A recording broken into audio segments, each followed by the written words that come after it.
Here are our magazines we're going to take a peek at, but check out the colors on this tablecloth that Joanne made. Oh wait, there's that Pookie now. She's going to take a picture of the colors because she wants to send it to family members. She calls this the lingerie tablecloth because if you look up close, you can see this trim. Wait, is it not bright enough? Here we are. See, the trim she put on it is sort of lingerie-ish. It's a dark satin blue.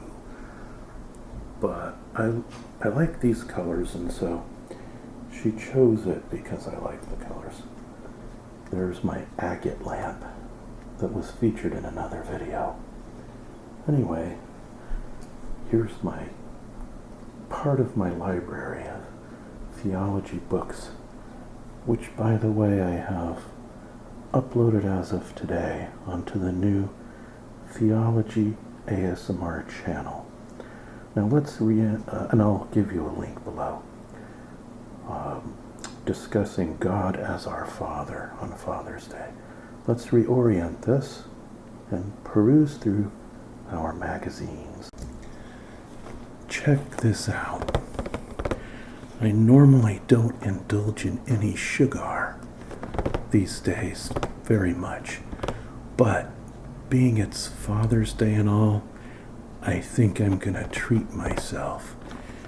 What we have here is Butterscotch Lollipops, so at least it's a slow infusion of sugar rather than a quick, like a couple pieces of the candy. So I think I'm going to do that. I wish they still had the peanut butter variety, but they don't. So a close second would be butterscotch or chocolate.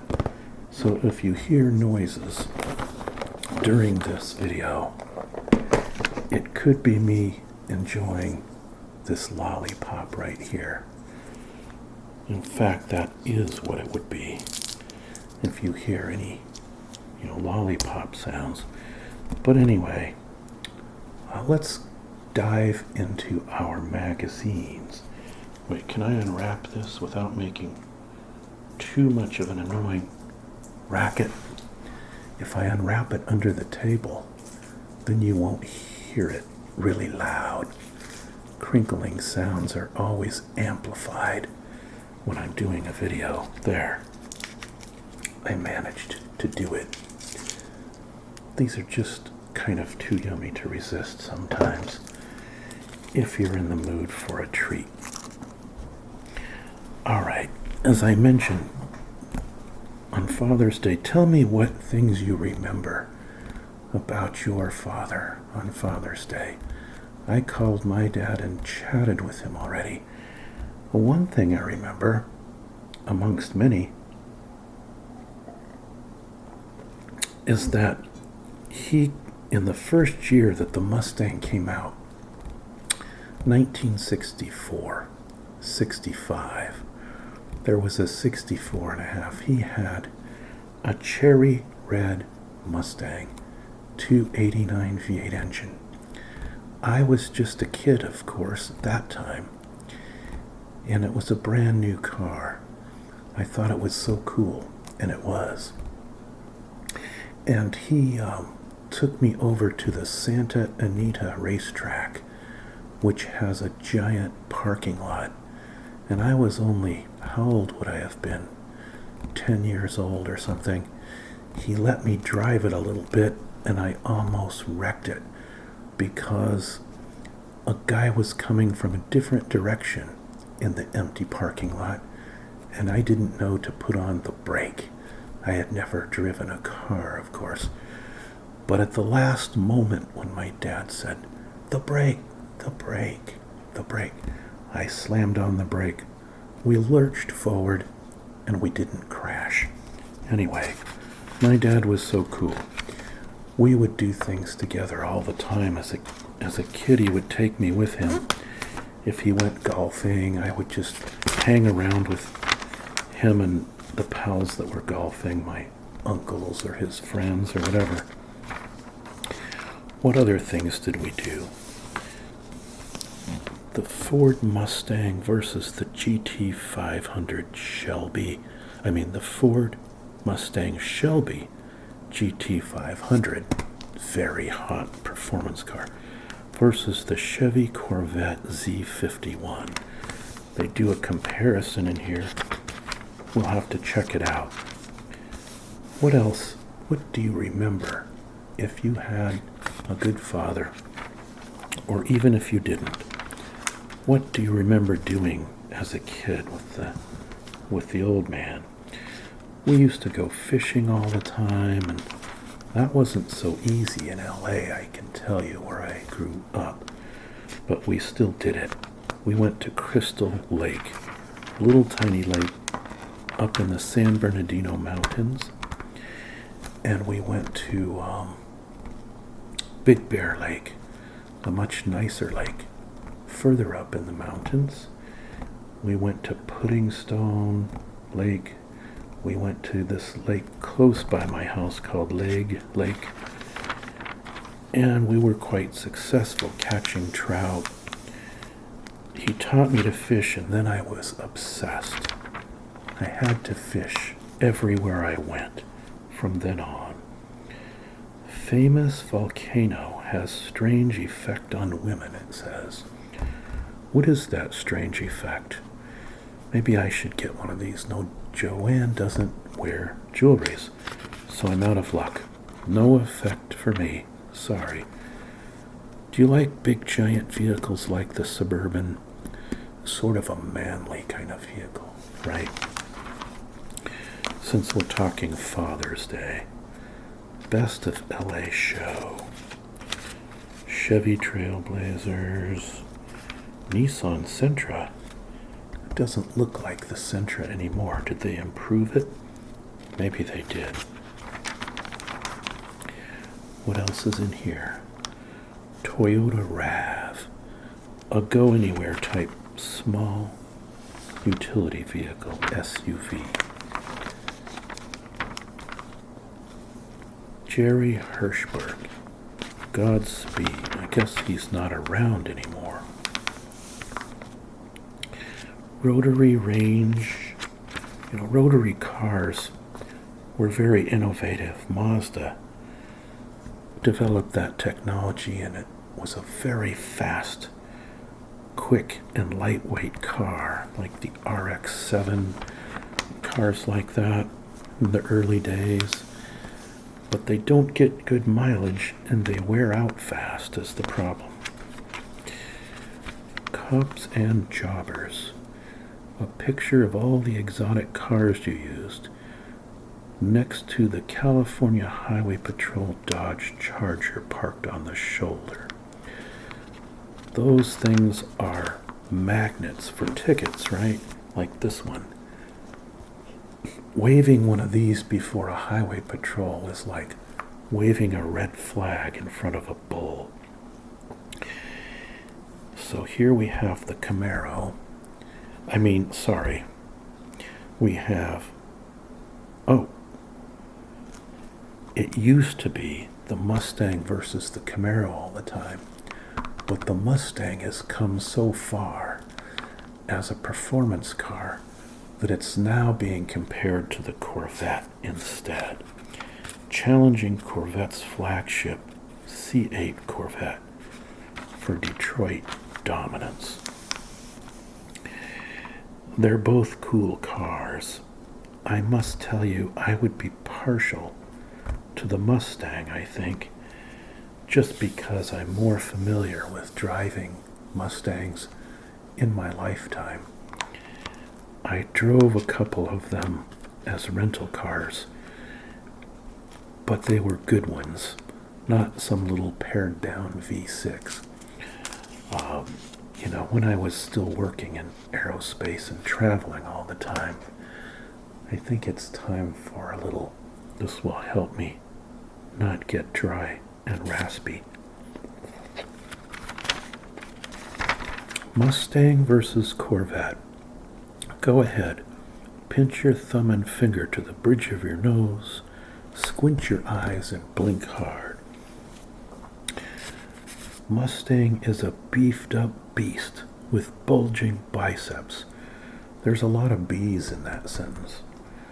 Beefed beast, bulging biceps, based on our well-known sporty coupe.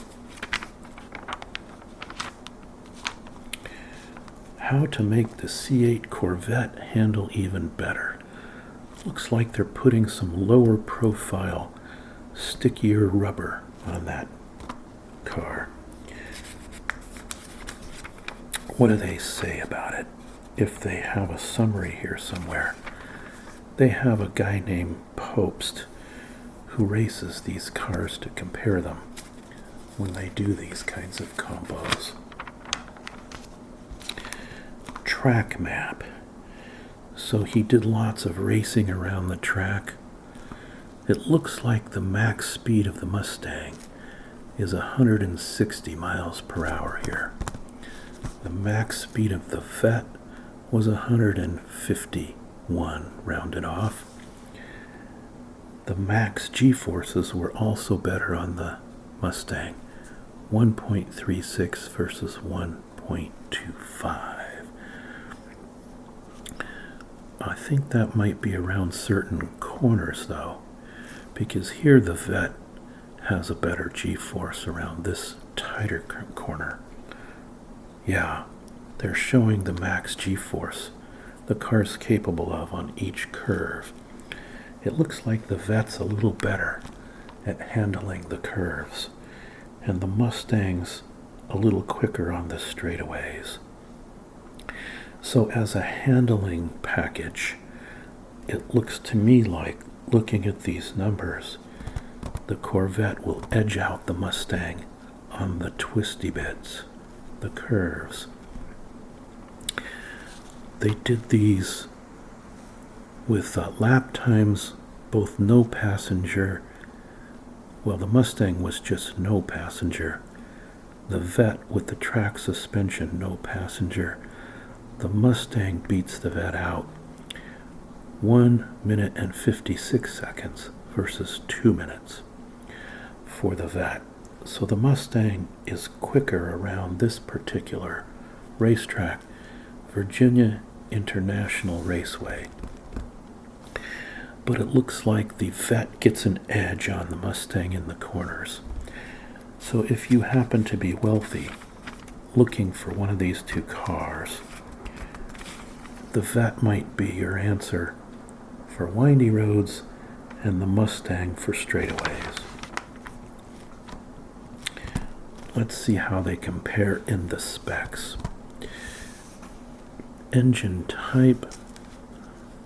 The Mustang has a supercharged V8, aluminum blockheads, and the Vette has a regular V8, blockheads. Not a blockhead. 2 valves per cylinder on the Vette, 4 valves per cylinder, dual overhead cam on the Mustang. Let's see, cubic inches, the Vette has a bigger engine. It's probably heavier, we'll find out. Power, wow, no wonder the Mustang's faster on the straightaway. 495 horsepower. For the Vette, 760 for the Mustang. And torque is a lot higher on the Mustang also. Weight to power, 7 pounds per horsepower on the Vette. 5 pounds weight per horsepower on the Shelby. 8-speed twin clutch auto on the Vette, 7-speed twin clutch auto on the Mustang. What is the braking? Let's look at the actual performance stats. 0 to 60 time, 4.6 seconds.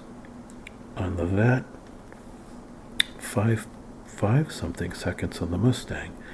This is surprising, given the Mustang's big horsepower advantage. So the Vette is a very quick car. Of course, it has less weight, I'm guessing. Let's find out. Like, what is the price? Base price, $77,000 for the vet. The tested car was $88,000 with options. Base price on the Mustang, $74,000, $80,000. They have 4 different numbers, $92,000 and $94,000. So they're about the same. If you have 80 or 90 grand to spend on a car, you're going to be able to afford either one of these, which I'm not able. They're also going to suck down a lot of gas. Of course, the vet will use a lot less since it's a lower horsepower. Looks like 16 city, 27 highway. And look how thirsty this Mustang is. 12 city mile per gallon, 18 on the highway. Yeah, they take unleaded premium. Don't they have oh, here's the curb weight. Indeed, the Mustang weighs a lot more, 4,150 pounds versus 3,587 for the vet. That explains why the vet can be quicker to 60 and better on curves, but the Mustang has the advantage on the straightaways. In raw acceleration, when you get to the higher RPM and speed levels. Even up there, the vet does quite well. I wonder how they got such good launch times. 0 to 100, they're about the same. 10.8 seconds versus 10.7 or 11.1. All right.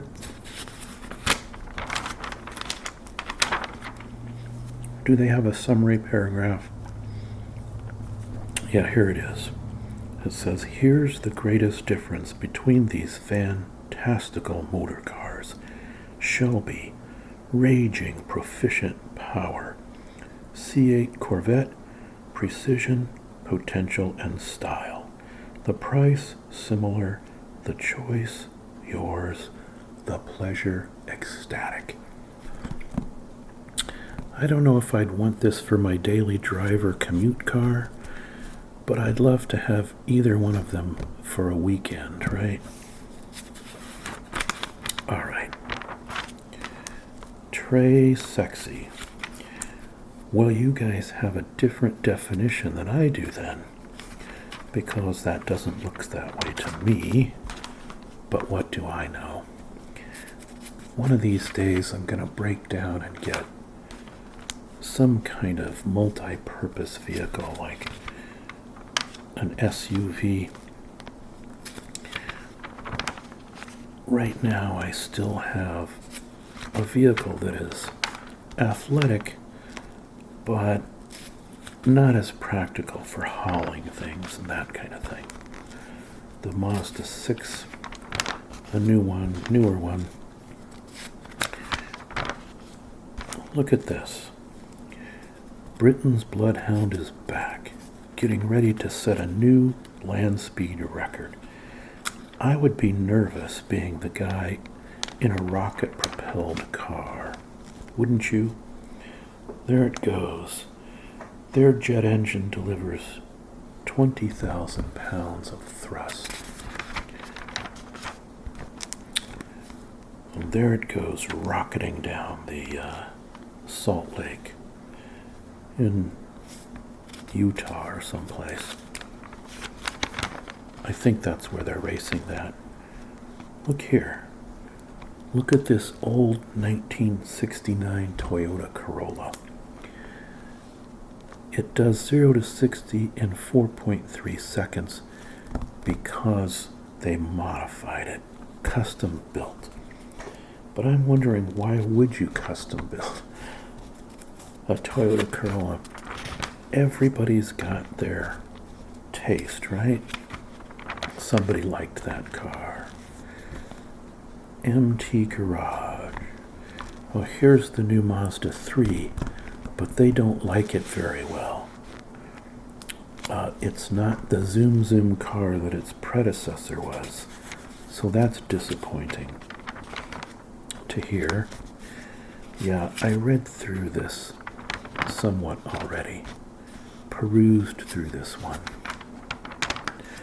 Let's look at the other magazine, Car and Driver, see what they have going on today. I get all these car magazines because I like to remind myself of all the great cars I'm never going to have, okay? Well, why do they always go with these exotics for the cover? Is it just the sexiness factor? It's not your imagination. I'm working on this lollipop butterscotch here. Let's see if they have any good letters to the editor. You awarded these flagrantly uneconomical sports coupes a 9 or a perfect 10 in your objective fuel economy scores. Exotic cars, they're talking. Time to update your algorithm for the 21st century so that gluttonous vehicles like these don't wind up on the frugal end of the scale. The editor says in reply, Kaplan. Kaplan. The scores are relative to the vehicles in the test, not to the Toyota Prius. Okay. All right. Of course, a logical person would understand that, right? Here a guy says, my wife just bought a Subaru Outback. Should I divorce her? Okay. Just got the January 1969 issue. The one with the Dick Smothers column. 6 Econo Racers. You ever get one of these emails from 1969, says the editor. Is this real life? With live events off the schedule, they're talking about the NASCAR e-racing. But NASCAR's back on the schedule, finally, today with real racing. They're showing how the e-racing works. The Talladega race, one of my favorites, was supposed to take place today, but it got rained out in Florida. Just like the PGA Golf Tour in South Carolina. Violators will be ticketed. States and municipalities are looking for ways to shut down an underground market for disability parking placards.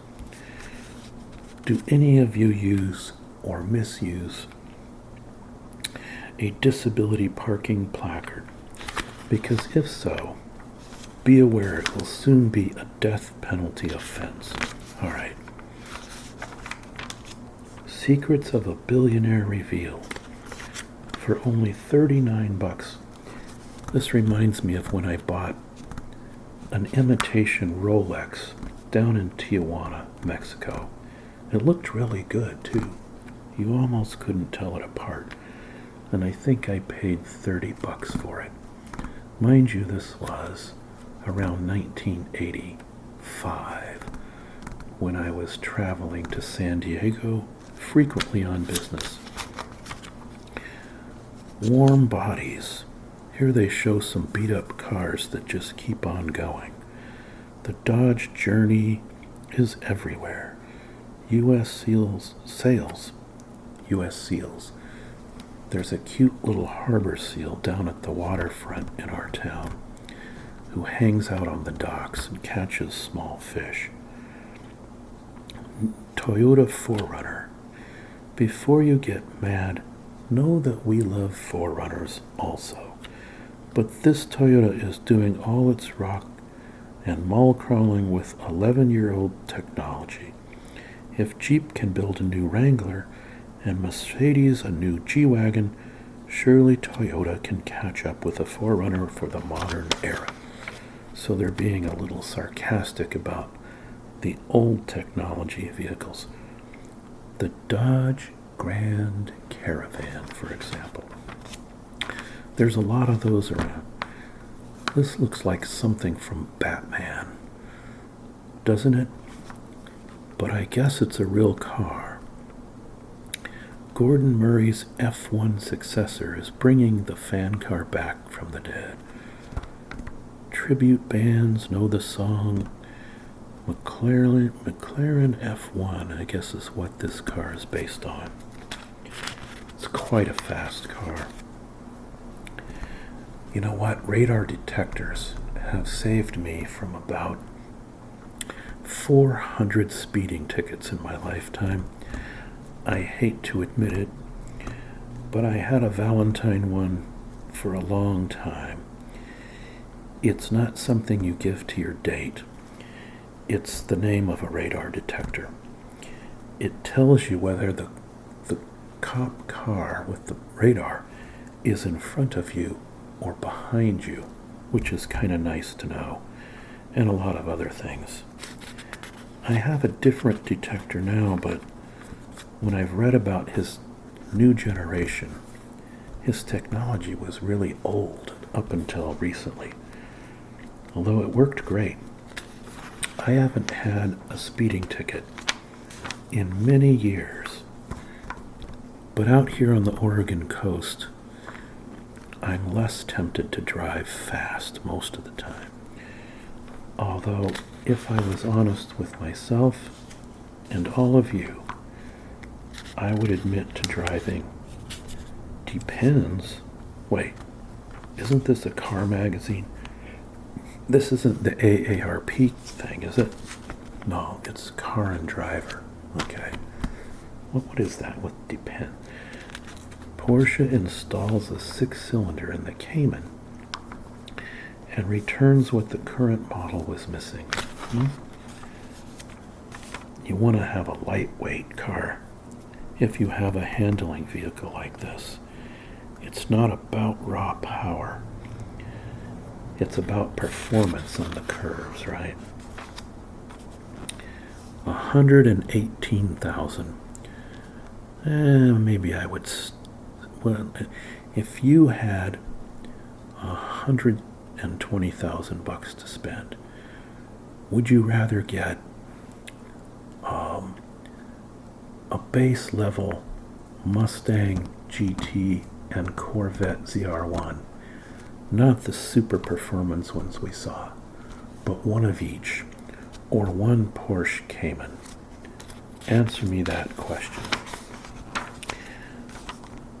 The Car and Driver Bug Out Guide. Let's say you need to flee civilization, or just cable news and social media. Yeah, I need to flee all of those things. Let's see. Favorite U.S. Roads Edition. Where is that? I want that one, that edition. I want to hear about the best drives.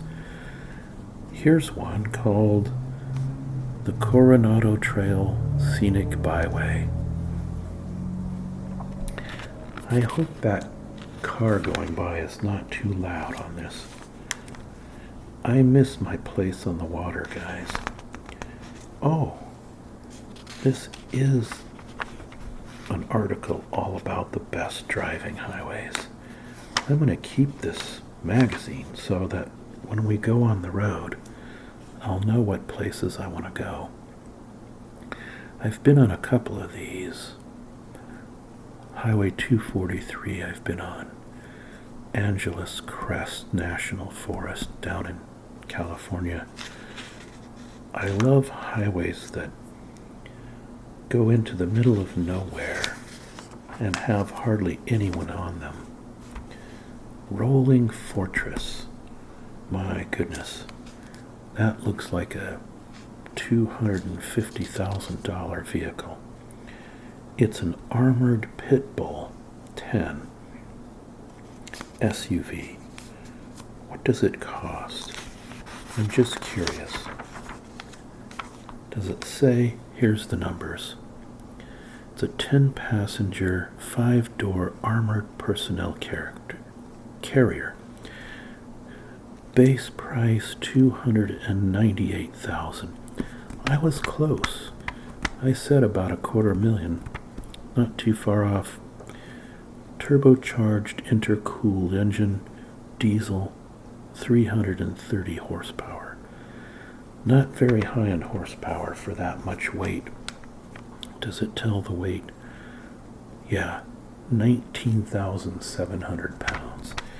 You're not going to get much acceleration with this thing on the track, but you're going to be impervious to small arms fire, okay?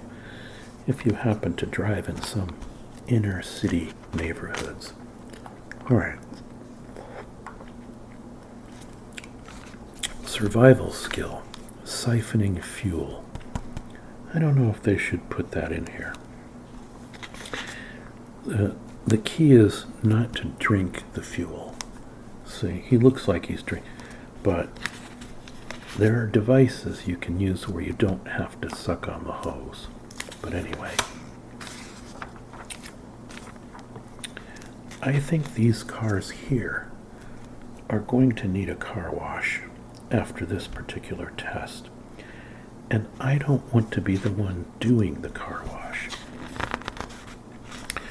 Back to memories about your father on Father's Day. I remember playing games with my dad a lot.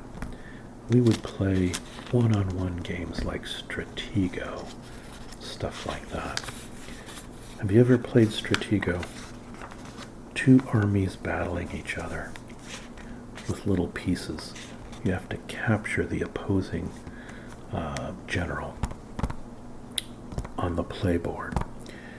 You younger folks don't know what that is, but it was a fun game to play. We did a lot of fun stuff. Yeah, needs a car wash. I would recommend that when you're driving through that mud, you have the window up. Otherwise, you're going to also need quite a bath, right? As well as the interior of your vehicle. Jeep Wrangler, look at this. You can have water going halfway up the side of it, go through rivers. Although I would feel nervous doing that because high currents will grab you and push you down into deeper water and flip your vehicle over. That's not so good. He says here, I'll be having a very unpleasant conversation regarding flood damage deductibles. I think this is after the compo with these vehicles. Hot wiring a car. First they show you how to steal gas by siphoning, and now they're telling you how to hot wire. What's the world coming to? This doesn't work on newer vehicles, so I don't think it's even very applicable to today. You can't hotwire today. Ah, the cars are the stars. That looks like a Back to the Future mobile. The first of Razorfly's vehicle transformations.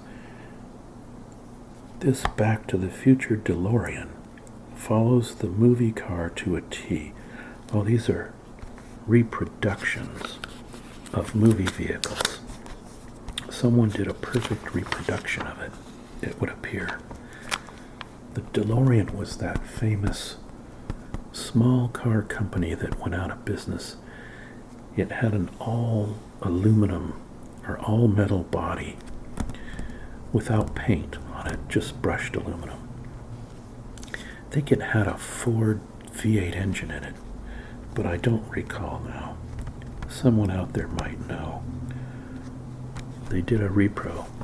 Here's a repro from Jurassic Park.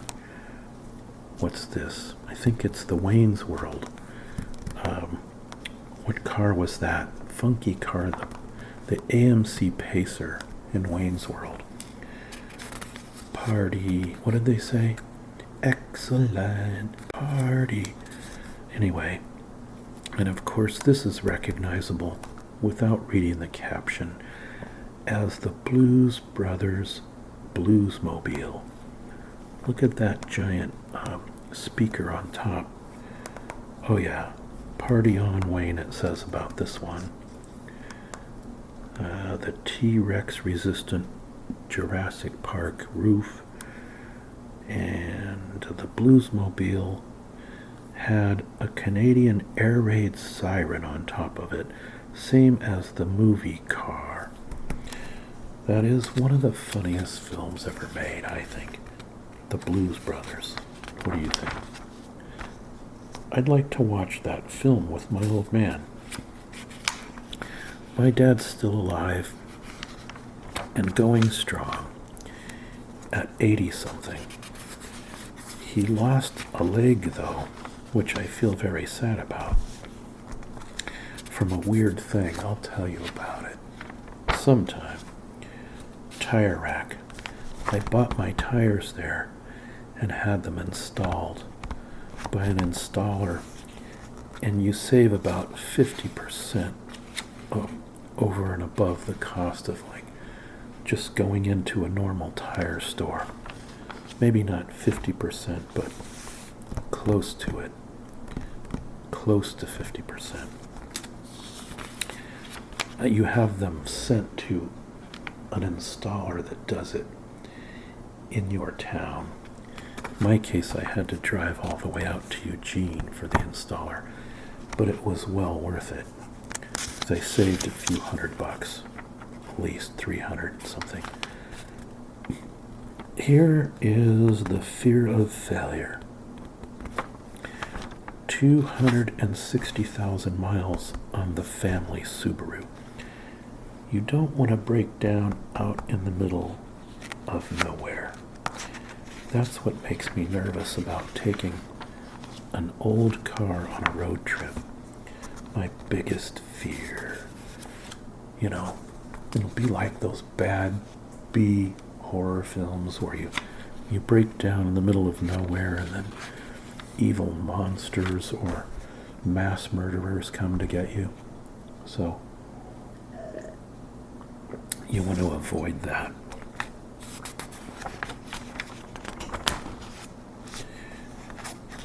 There, they made it to a town. That's good. Owning a car is expensive. In the US, not owning one is even more expensive. And why would that be? Oh, they're showing the median income of someone who owns a car on average versus people who don't own a car. And the average income of those who don't own a car has been going steadily down and is around $17,000 per year. But the average income of those who do own a car is about 4 times that much.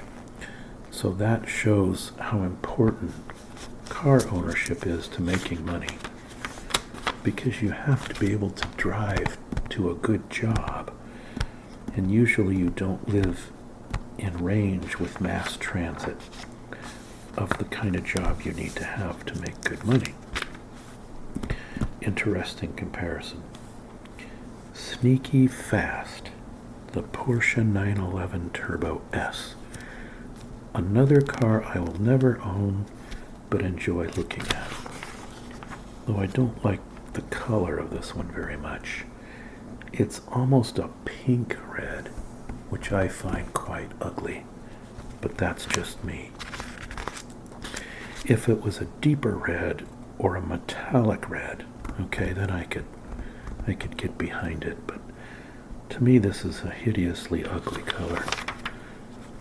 $204,000 for this one. Does 0 to 60 in 2.5 seconds.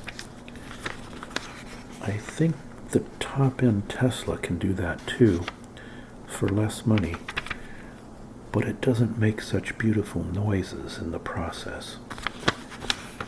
Is more technically advanced though. You know, I find the newer Cadillacs to be quite ugly because they're so boxy looking. Does anybody like this kind of styling?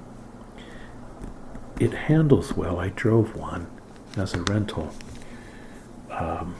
before I retired from aerospace, and it handled great on a really windy road I took it on, but nonetheless.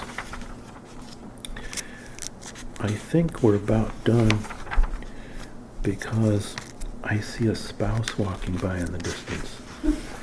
And so I think I'm going to wrap it up. Oh, and she's making noise.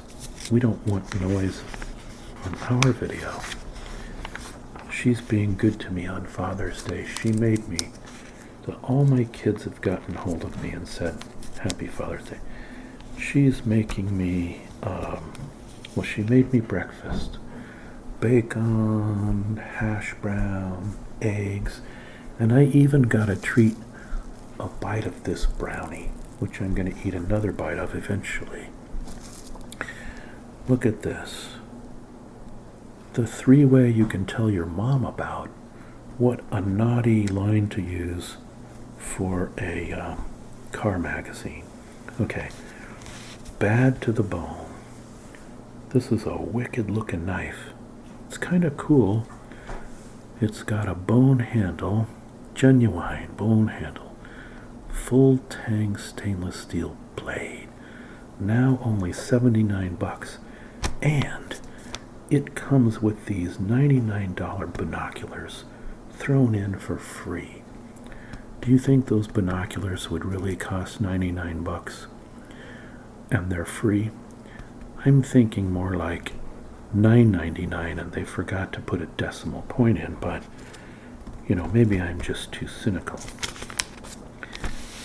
That's Mr. Bill. It says no. Most of you don't know who Mr. Bill is. Someday I'll tell you, or not. All right, everyone, I'm going to wrap it up. I want to remind, oh, look at this old Mustang. Time. She's saying it's time for me to do cooking and stuff. All right, so, and that will be noisy. The original 79 to 93 body style of the Mustang might have been one of the most hideous versions of a Mustang ever made. No offense to any one of you who owned one, but that was not a good translation of the original pony car design. I like the newer one much better. And of course the original 1964 and 65. I will remind you all on this Father's Day of the launch of my new Theology ASMR channel. That's the name of it. I will put a link down in the description if you're interested in all things about God talk. And today's video upload on my first day will be an introduction video discussing what the channel will be about, and then also a video about God as our Father, since today is Father's Day. All right, everyone, thank you for watching. Please give the video a thumbs up if it relaxed you, and say hi to your father today, or do something. And don't ASMR and drive this vehicle. All right, take care, everyone. Bye-bye.